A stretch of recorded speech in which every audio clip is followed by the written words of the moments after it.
Well, good afternoon, everyone. Good afternoon. My name is Stephanie Renée. I am the curator of the Photographic Memory exhibit. We have two of the images from the exhibit here, and I'll talk about them with Dr. Blockson in just a bit. But as a part of this exhibit that's presented in conjunction with the Slought Foundation and Penn's School for Social Policy and Practice, I've put together about 70 images from my great uncle, Maurice Sorrell, who was the first credentialed black photographer for the White House News Photographers Association, as well as a 31-year photographer for Johnson Publications. And so at this moment in 2018 is 20 years since his passing. And so it seemed an appropriate time to have a conversation about what we've been able to capture, the beauty of black culture, of black history, and to coordinate Q&A sessions as a part of the exhibit that speak to the importance of our archival history, collective history, and how each of us have a role in contributing to that process. And so there's no way that I could talk archives or black history or just the beauty of black existence without trying to secure some commentary and some insight from the gentleman sitting next to me. I have been an on-air personality at WURD for the last 6.5 years. And in that time, I have had numerous occasions to call on the expertise of Dr. Charles L. Blockson and to get his insight into new publications that are available that help to recount our history, but more importantly, the living history that he's been able to capture here in his own collection on Temple's campus, and why that's necessary. So that's the conversation I would like to have with you today, sir, if that's okay with you. Okay with me.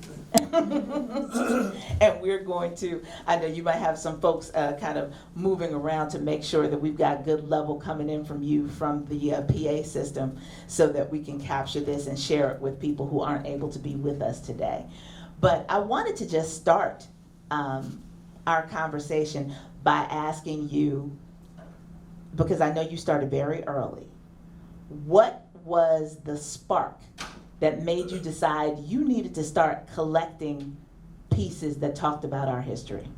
I grew up in Norristown, the county seat in Montgomery County, 18 miles from Philly. And in those days I was in the 4th grade. And I asked my teacher, when we were studying about the founding fathers, Benjamin Franklin, George Washington, Jefferson, and others, and I raised my hand, asked my teacher, the Negro, or colored people, or colored, as we were called, have a history. She said, no, Charles, Negroes were born to serve white people. So that started me. I went home, told my parents, and they said, no, we do have a history. My father always, he had his own business, whitewashing, plastering, and painting. And he, on the side, he would collect novels, doing that of Claude McKay and other, Langston Hughes was one of his favorites. Chester High. So I came up with them. He also was a member of the local NAACP. And then also, every weekend after we finished working, he would send me to the store. He would pick up the store on Main Street in Norristown, owned by a West Indian person, who would every week they would have the Tribune, Philadelphia Tribune, the Amsterdam News, Chicago Defender, Baltimore for American newspaper. So I grew up, in spite of what my teacher told me, that we didn't have a history. So I began to read. And every Sunday or so, my grandfather would come by after church. He was a founding member of the Solomon Baptist Church. My ancestor at the time I didn't know was connected with the Underground Railroad. I was young. So he would sing every Sunday after dinner in our backyard. And he would sing the spirituals. Later I would realize that as I grew older, they were coded spirituals. He said, our people came from Delaware originally from Accomack County, Virginia, one of the old slave owners moved from Accomack County, Virginia to the Sussex County, Delaware. And why Sussex County important to our history? I didn't know at the time who else lived there for a while. Richard Howland, Reverend Richard Howland, and Reverend Epsilon Jones. But at the time I didn't know. So anyhow, they escaped.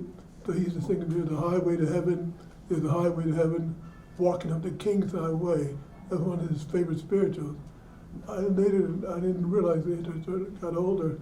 That song was part of the Underground Railroad. The highway to heaven meant the highway from the southern area of even far down to Georgia. Some of our ancestors went to the Caribbean on the Underground Railroad. There's many routes, but most of them involved a woman by the name of Harriet Tubman. I knew about Frederick Douglass because my grandfather and my mother, she was the only child. My father had one brother. So my uncle, when he came up from Wilmington, North Carolina, Wilmington is very important in our history.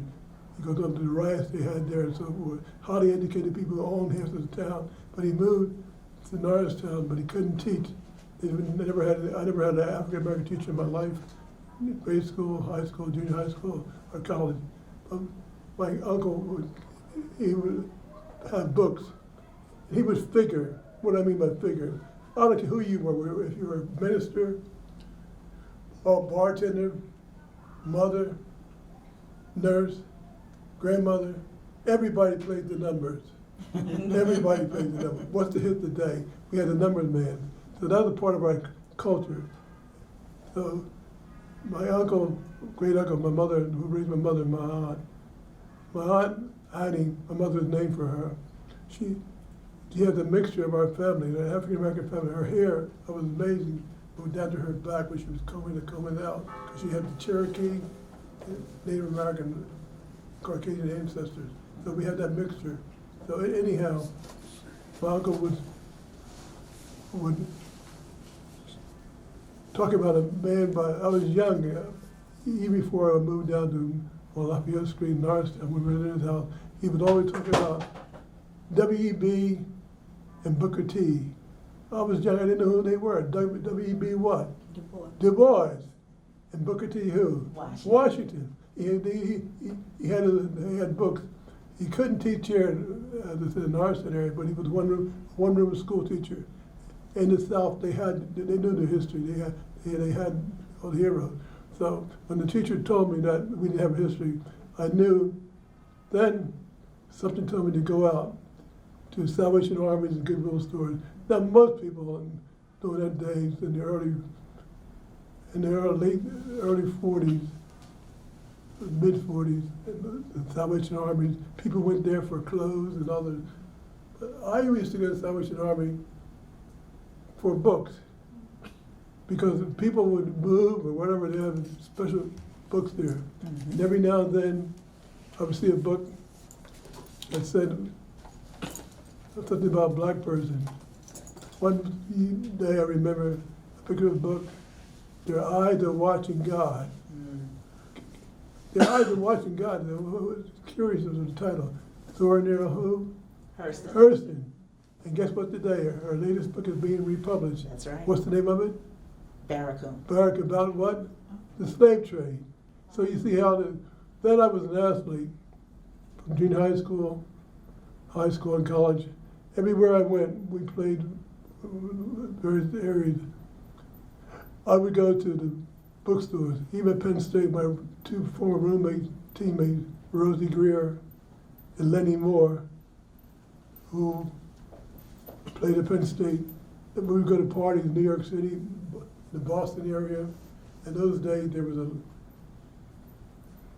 quota on African American athletes. I had a football and track scholarship. Rosie had football and track. Rosie was a year ahead of me. Lenny Moore was ready. I played against Lenny. So we were rivals, but at Penn State we became roommates. Then there was another great athlete, African American, by the name of Jesse Arnell, became a great attorney. And Penn State had more African Americans during that period than any other college or university. There was a quota.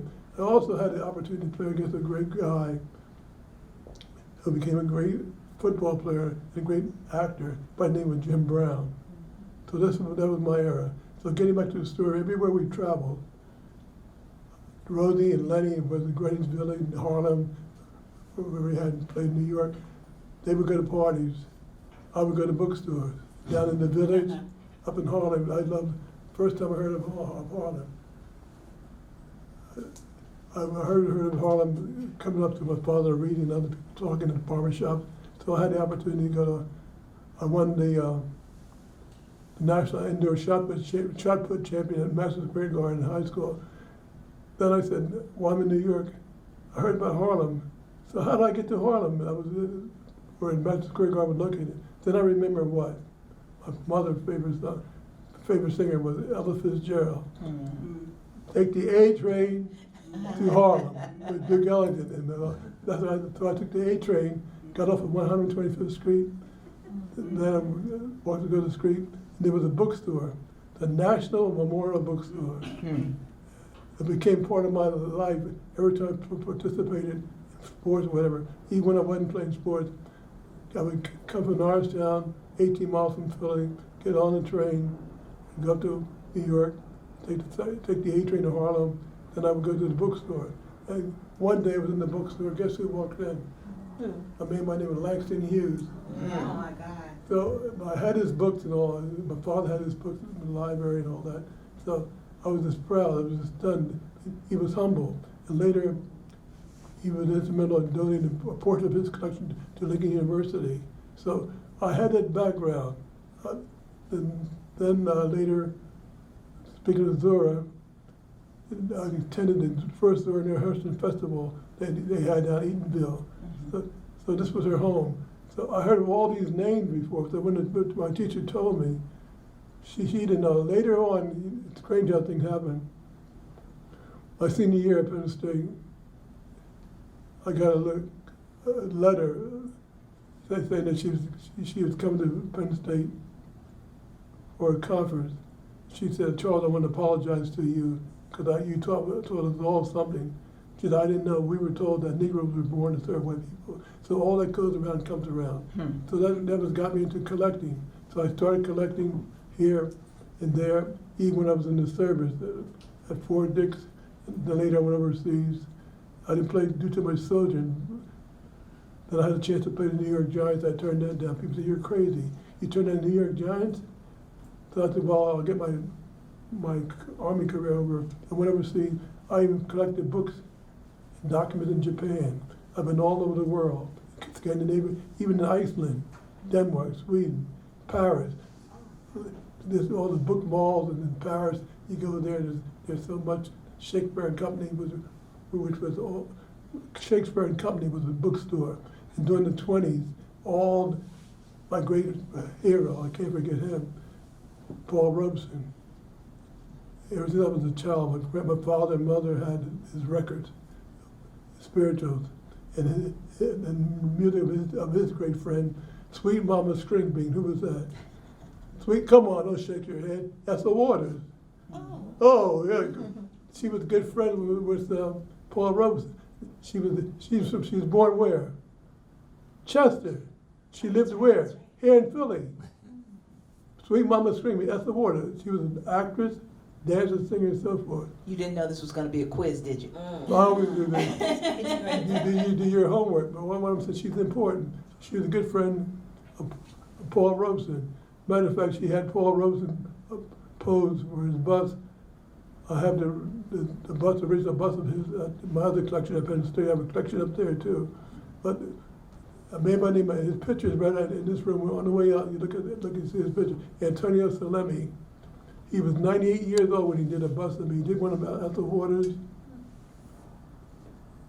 Mary Lou Williams, know who she was? Did one of her.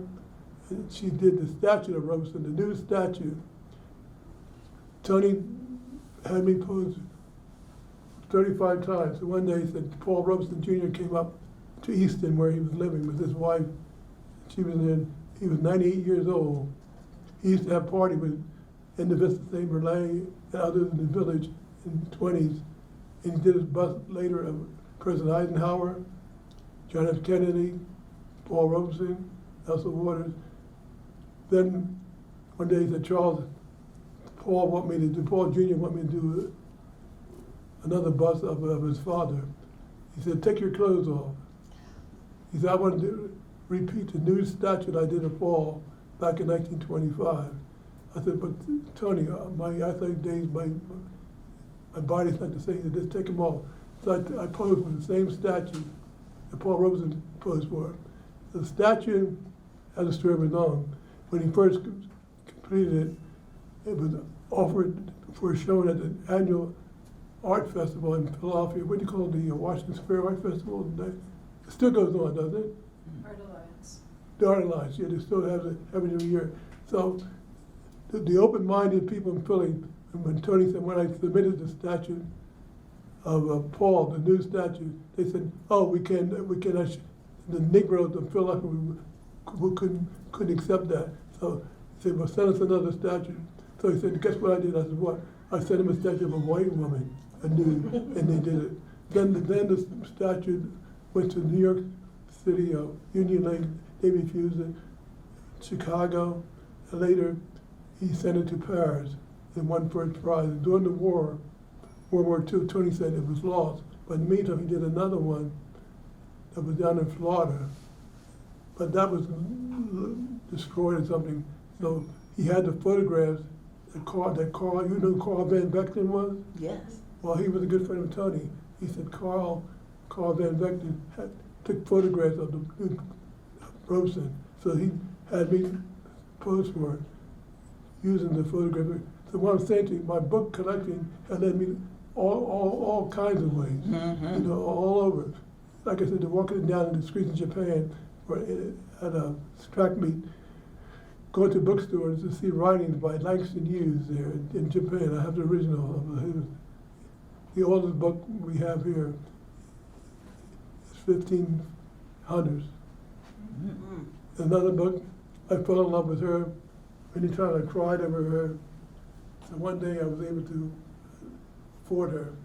Well, the woman, by taking the young girl from Senegal, she brought here on the ships of horror, brought to Boston area.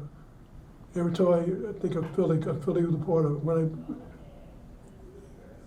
lived was the last year and a half ago, when I placed that marker at Penn Landing, the Seaport Museum of the Pennsylvania slave trade, I thought of this young woman and others right here in the so-called city of brotherly love. And sister, what? Affection. Which is a damn lie, well, even today. So we need a marker. I was involved in placing other markers around, but I cried. I paid for the marker myself. People paid for the pull. So when you celebrate Penn Landing, it sort of teased me off. You know, now they're beginning to wake up. Remember when at Penn Landing is where they brought our ancestors in chains, Yes. shackles. There still need to be another marker at the site between High Street, 3rd Street, and 4th Street. What was there? It was old slave corral where they herded our people in like animals. Right here in Philadelphia, there need to be a marker there. There need to be a marker I was involved with. I'm skipping over, but they all come together. For 3 years, controversy that divided the community. My late friend, he's not here anymore, but his spirit is here, was a part of it. Reggie Bryant, Yes. he was a part of our group. Another person you hear every now and then, Stephanie, you hear him, you speak to him sometime, Reverend Joe Williams, who was on our committee, with the so-called President House. They divided our community in half. An African-American woman by the name of Martha Aiken, the first African-American superintendent, and they gave her hell because she didn't recognize at the time. We wanted a marker. Another woman, affairs fighter, always give women credit. Takari Rose, you know who she is? Yes. She was on our side. So I organized the first march in slavery. I said, we're gonna have this march from the Penn Landing, from the river, through Philly, past the so-called President House, because the so-called President House was owned by who? Who signed of the Declaration of Independence Constitution by the name of Robert who? Robert Mars, the leading slave from Liverpool, England. the firm of Mars and Willing. You know where Willing's Alley is? Willing's Alley is still here. It's a small street. They sold more enslaved Africans than any other area in Philadelphia. So he owned the house. Although Washington owned enslaved Africans. Yes, there should be an honor for our ancestors, but not, we're the only group that I know of who rebuilt a place that harbored and killed and raped their ancestors. We want a memorial. Know where I want the memorial? Right next to the Liberty Bell. The Liberty Bell don't mean a damn thing to me, because I know the history. Some of you are shocked, aren't you? They was just scrapped the Liberty Bell. For African Americans in Philadelphia, know what? Whenever our people went down to Independence Mall, July 4th, what's today's date? A few weeks ago, they were chased away. They were chased away. There was a niggers, and this is the word, is that niggers never contribute anything to our history. So what do they celebrate? Our people? Juneteenth? Nope, because it's later. Juneteenth came later. This is real late. Come on, wake up. Who's from the Caribbean here? Who's the Caribbean roots? Emancipation of the West Indies. Emancipation of what? The British West Indies. That was their holiday. African Americans weren't permitted to celebrate the 4th of July. Bring the lawyer, take me to court. Take me to court. But what I'm saying to you, yes, there were enslaved Africans, only judge and others in the house. But there was also enslaved Africans who were assembled at Independence Mall and Washington Square. Why Washington Square? Because every year they would gather together when African Americans controlled Washington Square.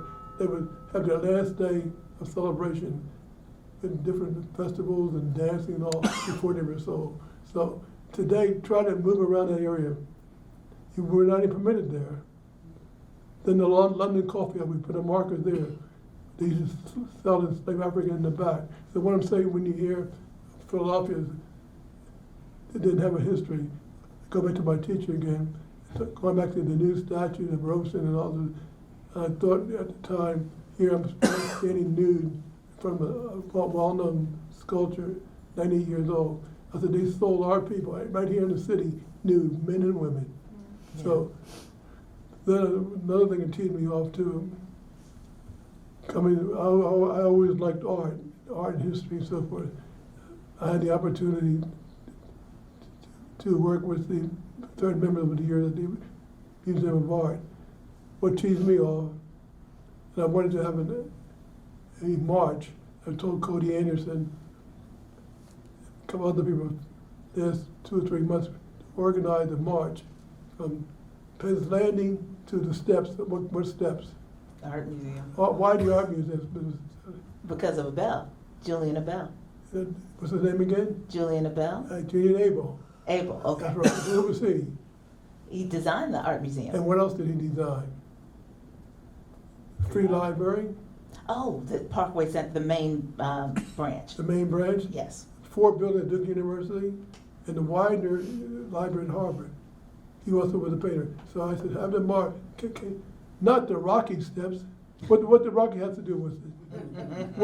Why not organize a parade from the river, from the sea, from the river, well, Delaware River, Pennsylvania, to the museum. Everyone else have their marches, even the mummers. The only reason, I think, I better knock on wood, I think there might be two or three other ones.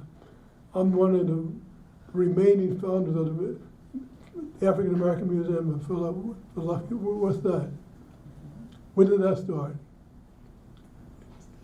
70, it was in the 70s. In the 70s, you're right. Early 70s. 75? You're getting close. 76. Why 76?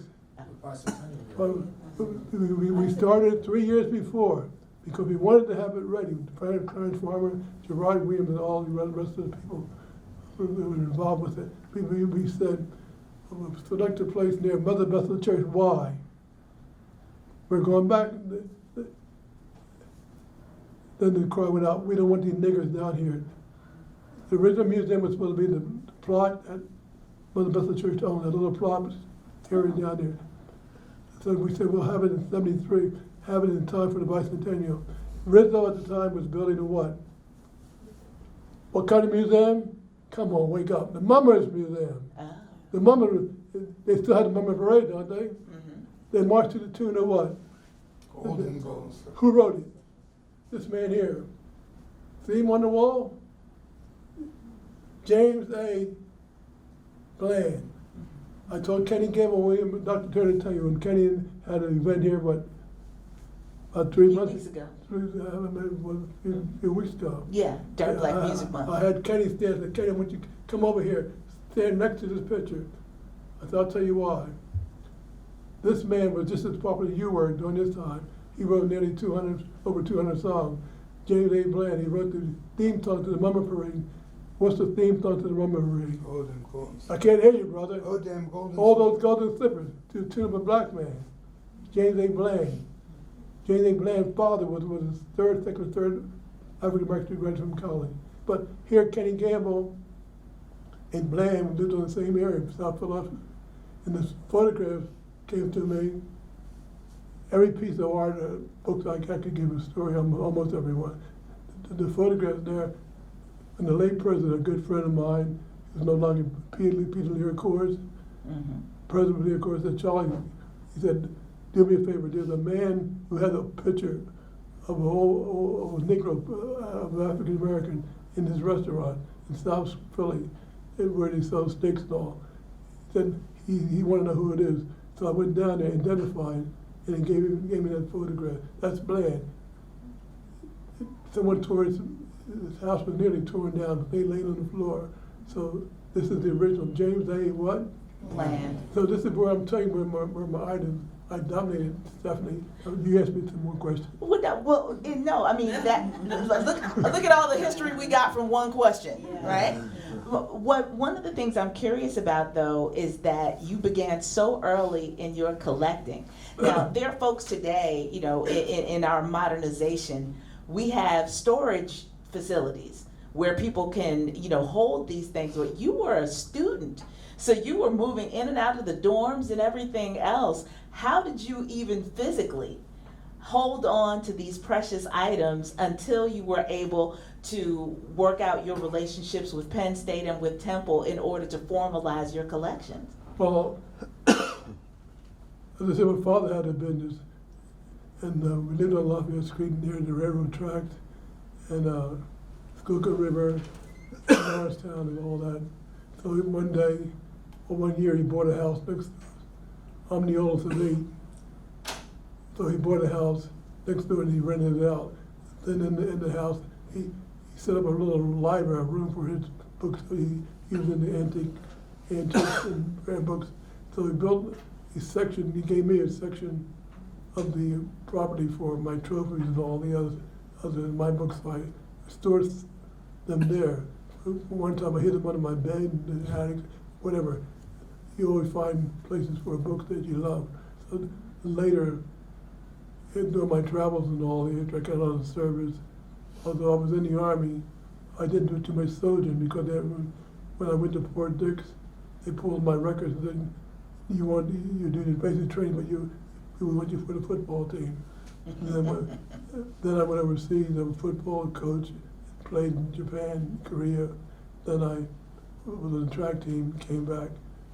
So this is where, then I worked for Norristown Area School District, and I found a little place, a little apartment for my books. So everywhere I went, not only books, but documents, papers, Yes. postcards, whatever it is. People at the time, those in found, I said, what do they collect the little little colored Negro stuff for? But now, after many years, I was encouraged. And sometimes I felt lonely, but only when I thought that I was feeling lonely, was not really too much. I would get on the train before I started driving, go to New York, go to see Mr. Michel. That's when we were at a bookstore. And all kinds of people. Another good friend who we met, I read his column every week. Stephanie, you and your friend, Herb Boyd. Yes. Herb is from Detroit, Michigan. He writes for Yesterday News. I read his column every week. So I used to go to the Teresa Hotel. You heard of the Teresa Hotel? Mm-hmm. No, you did. Who's Herb's Teresa? I heard it. It was in New York. That's right. What happened there? Everybody went there. Everybody. I remember Little Richard talking about it. Little Yes. Richard, everybody. Charlie Rangel and all the musicians and all the most beautiful African American women you ever want to see, because they all congregated. Joe Lewis, Sugar Ray Robinson. It was a place to be. This is like Pep's Bar. Where's Pep's? Showboat. Lombard Street. Where else? 15th and Lombard. How about Spider Kelly's?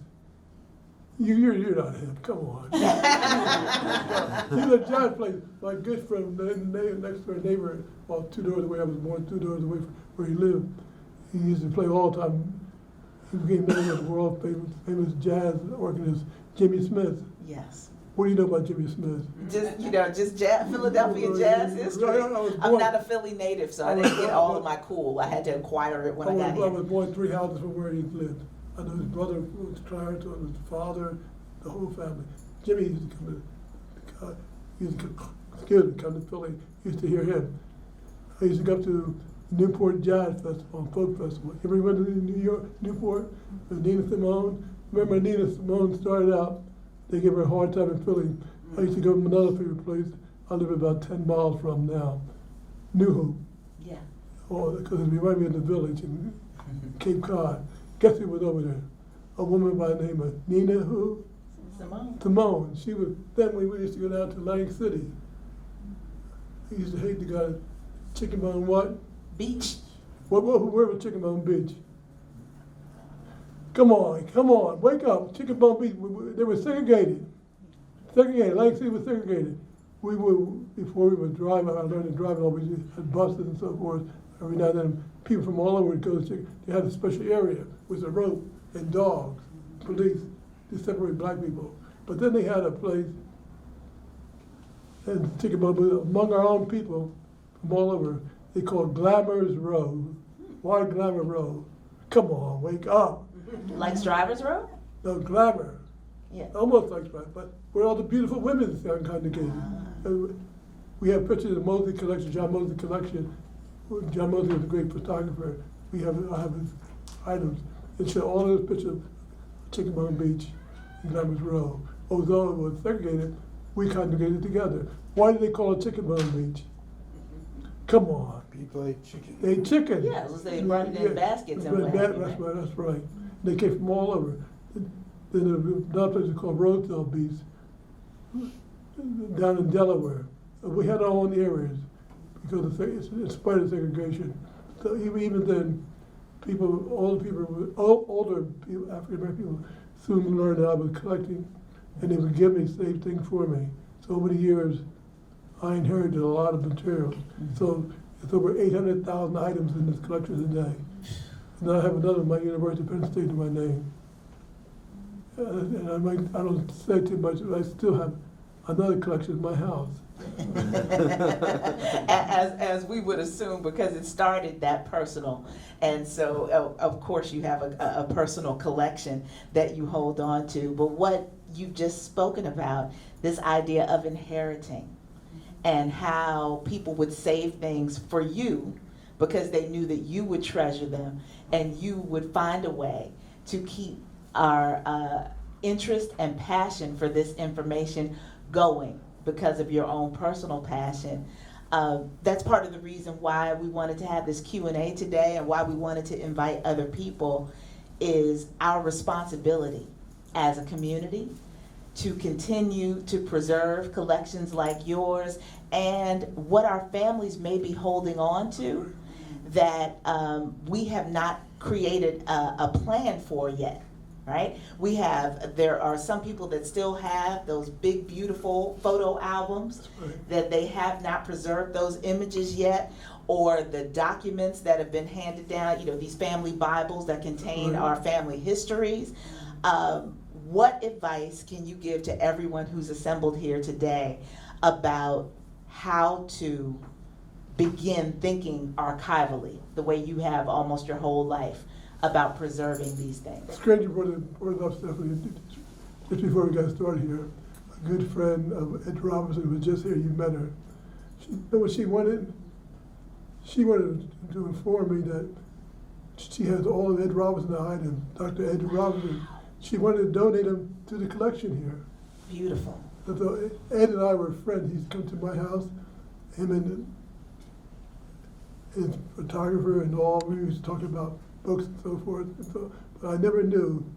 I remember his music records. He was talking about Black Rhapsody and all. So one thing led to another. Over the years, people such as the late Judge Raymond Pace Alexander and his wife Sadie Alexander, judges and all. I met so many people who donated things to me. And being here in Temple now,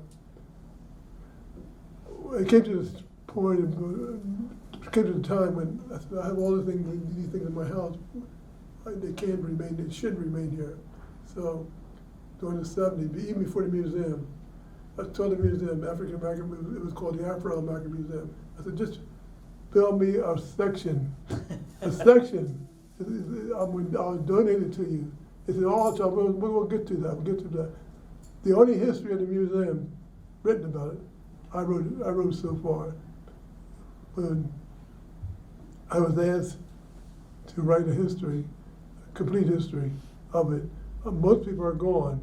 What I'm saying to you now is that I said, just build me the museum, a place to house the collection. Then, University of Pennsylvania wanted it. They were having trouble at Penn.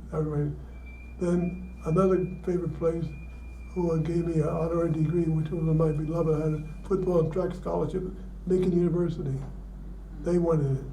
And then my university, at the beginning, Penn State, they were him and Hahn. They wanted it. Then the Free Library. Remember Gussie Clark? She was involved there. She wanted it. So I decided, Dr. Lawrence Reddick. Who was Dr. Lawrence Reddick?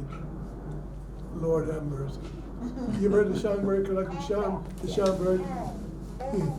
He took, when Arthur Schomburg, my hero, besides Robeson, when he passed away, the person who took his place was Dr. Lawrence Reddick. Okay. Then Dr. Reddick came to Temple here. He was the first head of the African American collection, long before Dr. Asante came and others. So what I'm saying to you, Dr. Reddick, when I came to my house, when Temple had trouble. We're in this room today. We're not having controversy with Temple in the beginning. When Temple finally decided to donate to Temple because of the controversy, before Asante came and others. First of all, it was 1983. And President, of course, said Charlie will hold the date until 1984. Why 1984? To correspond with what? The founding of Temple University was founded what year? 100 years ago, 1884. So he said, we'll hold it up. So they put me, my friend Sharon Holly, who was here, she'll tell you, she's here today. I haven't seen her for a long while, but she came here today. They put me up in the third floor of the Bailey Library, way in the back with the stack. So, you know what I went through. Then later on, they moved me into the other part of the building here. This one day, a couple of times, I'm on this same floor. Part of this area we're in here now is connected to the first part of the building. The ceiling, the water came through the second floor, missed the first floor, came through the window. There was books, as my friend Sharon can tell you. One time I came in on a weekend, there were books floating all over. Among the books and documents, you ever hear of Senator Edward Brooks? Come on, wake up. Who was he, Stephanie? Is he the first black? That's right. His papers that I purchased were floating in the hallway. Oh. Guess what else? Don't get me started. Who was the first woman to publish a book of poems? Phyllis Wheatley. You're right. I had 2 copies of it, signed by Phyllis Wheatley. Wow. Don't tell me what. Oh. I came in one day, the rain, the rain of the water, the book of poem was floating on the floor. The title page was destroyed. The signature she did was gone. I had to replace it. We have the same copy here, but now I got another title page. But my other title page, other copy, that Penn State, signed by Phyllis Wheatley, who haunted me for years, but I couldn't afford her. And I first bought it from a friend of mine from Massachusetts, Howard Mott and his wife. They called me one day and said, "Charles, we have something for you. We have a signed copy of Phyllis Wheatley." And why was Phyllis Wheatley important? Even Schaumburg, when a dealer Charles Hartman wanted to sell Arthur Schaumburg a copy of Phyllis Wheatley for $350. That was a lot of money back in the late 1930s. Yeah.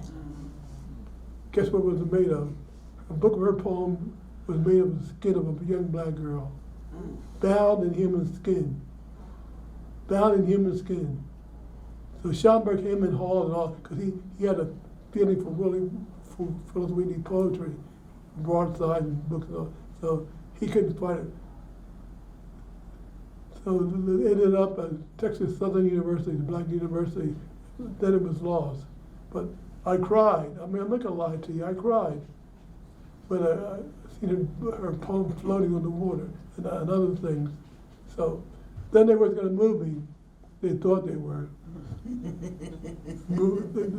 My friend Sharon would tell you. Remember Sharon?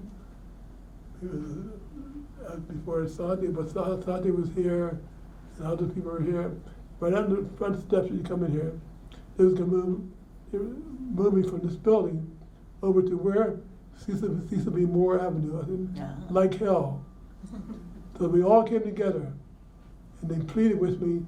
Then my friend Zachary Rose and other women and all the others said, no, they had a black flag. They was gonna close Broad Street down. Remember, Sharon? Yeah, you acted up. That's what That's right. There's no way they was gonna do that. Then I was told, thank you for stopping it. I didn't want the community to suffer because of that. So they finally settled down. So this is where we are today. Yeah. So there's the history behind all of this. I mean, we've got this beautiful statue looking over us as we prepare to wrap up this conversation. But what you just talked about in terms of with everything that you've managed to maintain, there have been losses. And so, we want to drive home to everyone in this room the images that I've been able to compile from my uncle's outtakes collection only exist because I had an opportunity while I was in DC helping to tend to my father's last days to digitize that entire collection, because we had flooding in the home that we were preparing to sell, and mold and mildew destroyed a lot. So these are digital reprints that you're looking at today. And these two that I brought with me, Dr. Blockson, I'm leaving with you. Oh, thank you. And we'll talk more, just about the provenance of the images themselves. But these are two Philadelphia-related images that I wanted to bring to help look over our Q&A session today. For the benefit of those of you who can't see them directly, we have an image of C. Dolores Tucker in very close counsel with President Jimmy Carter at a function at the White House.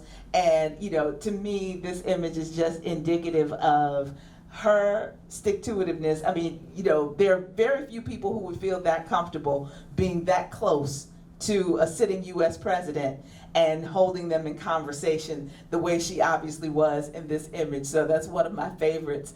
And just over here, we have Pearl Bailey, along with my Uncle Maurice, who's in the dark glasses on the far right. I don't know who the other gentleman is, but Pearl Bailey is of particular significance to me because, of course, all of your work with historical markers around the city. The historical marker for Pearl Bailey is right around 22nd and Berks, where her home was. And I used to be an instructor for Project Home and their teen program.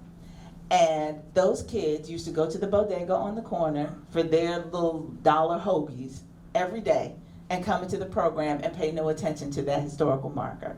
So as the digital video instructor, when we went out to the community to shoot that, I had to have class around this historical marker. Like, do you have any idea who this woman is and how important she was to early Black images in film and in recordings? And so we had a Pearl Bailey class because of their proximity to this history that they wouldn't have known if it wasn't for the work that you have done to have these historical markers erected all throughout our city to make sure that as we honor this incredible city and all of its legacy, that we don't forget the African Americans who were significant to that history as well. So I particularly wanted to make sure that Pearl Bailey made her way here. And also, to you. Dolores was a good friend of mine. She had the marker too, you know. Yes. Quite a woman.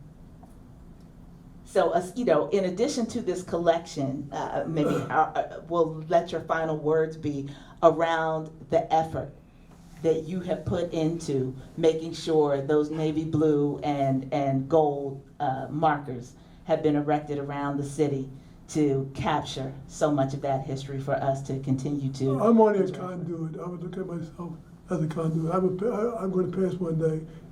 It comes from me as a conduit to collect, preserve, and to disseminate our history. It's not about me.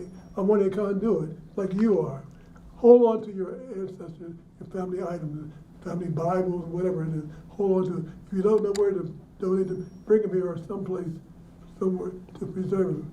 Because through my collection, when my teacher told me that we didn't have a history. Look where my searching is. I'm a Sagittarian. I was born on a searching star. So I'm natural for collecting. I would do that until the day I died, because there's always something where you go, where our history is so important. You don't know who you are unless you honor the ancestors. I'm more to say this, it's important to always honor the woman. The woman. We, up until recent years, have forgotten the contribution of women. Women paid her in their way. I would never thought in my life, this is the last thing I'm going to say, when one day I received, about 4 years ago, in the mail, a letter addressed to me. I opened it up, and tears came to my eyes, and I said, God, why me? It was a letter from Mrs. Whirling Wilkins, the great niece of Harry Tubman. It said, all of my Aunt Harriet items, 39 items, shawl that Queen Victoria gave her, presented to her, her handbook, the bottle, a copy of the bottle that she christened her warship, and other papers belong to you. And I said, God, why me? And then I said, I prayed, and people said, well, why don't you sell it? I would rather go to hell 10 times than just sell it. How would you even think about selling our ancestors? Did I come from that slavery time and others?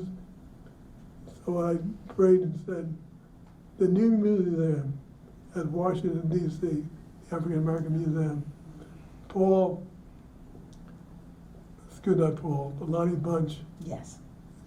came to my house a couple of times. I also donated some African sculptures, thanks to it. Then these people said, why didn't you sell it? I wish the Lord would strike my grave 1,000 times. How can you sell the legacy of a woman like that? How can you sell that? I would never do that. So if you go to D.C. now, the new museum, my daughter Noelle is going down there. She was down there before. She's going down tomorrow again with a friend of hers, and she's going to stop by the item, the sign that where it's presented of Harry Tubman. Have you been down there near to Washington, D.C.? Who all been down there? How do you feel? I feel wonderful that it's there, that we can go there to see all of our history. That's right. Who else raised their hand? The last thing for sure, it's strange that all that goes around comes around.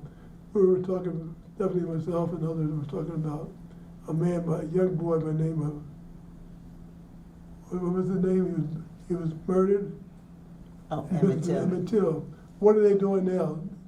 Even today, this morning papers, what's happening? Just trying to. What's happening? They have more information. They're reopening the case, aren't they? Yes. There's a God. When I was down there in D.C., I cried again. At the casket, I remember. There's so much. Standing in 1955, the year that he was assassinated, killed. We were playing a football game at Penn State. I think it was homecoming. Rosie Graham, myself, Lenny Moore, and Jesse Arnell, 4 blacks on the team. And talking about singing the national anthem, I don't sing the national anthem today because I know the story behind it. No, when they were playing, I was humming the black national anthem. That was the same year that they took the life of this young boy. What was his name? Emmett Till. Emmett Till. So there's the history. Yeah. Well, I am so humbled and thankful that you decided to come hold class today. And I hope that everyone else feels as enriched as I do by our conversation.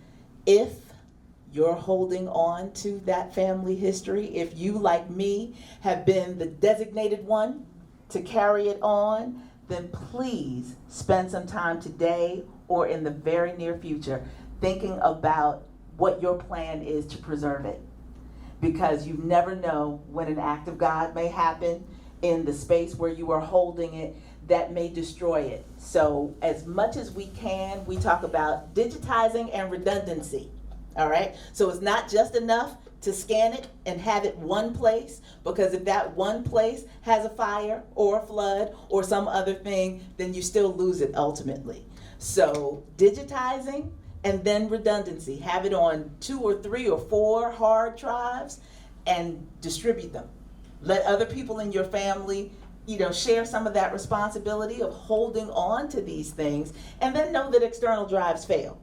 Right? The technology is constantly being revised. So every few years, you just need to think about how you're going to copy it again, either onto the latest technology or how you're going to, clone the drive, whatever's necessary, put it in the cloud, all these things in order to make sure that we have the opportunity to pass these things on from generation to generation. And if you have the opportunity to donate to a collection, like the Blockson collection, then that's also something to consider, because that way you get university resources involved in trying to keep these things preserved for the next generations to come. But everyone has a role in preserving it and sharing it. And so you're also encouraged, as a part of the Photographic Memory exhibit, we're doing a collective archive. So if you've got a photo or two of something, and particularly, as Dr. Blockson has, with an emphasis on Philadelphia and all this wonderful history, then we'd love to have that, especially if it's contemporary history within the last 50 years, let's say. And you have those photos, or if you have something on your phone, we would like to be able to collect that and do a presentation of some of this collective history as a part of this exhibit. Aaron Levy from Slought is here. And so, he is my partner, my co-conspirator in this process. And so feel free to grab us as we wrap up and talk a little bit more about that. The actual exhibit of my Uncle Maurice's work is at Slought, which is at 4017 Walnut Street. And you are encouraged to come by. It's up until July 21st. So come take a look at the photos. I've recorded a guided tour, so even if I'm not around, you can listen on the sound system and get some background on some of the photos as well. But just to celebrate in all of our abilities to contribute to collective history and the responsibility that we have as well, that is embodied in this wonderful treasure sitting next to me, Dr. Charles L. Blockson. Can we put our hands together for him?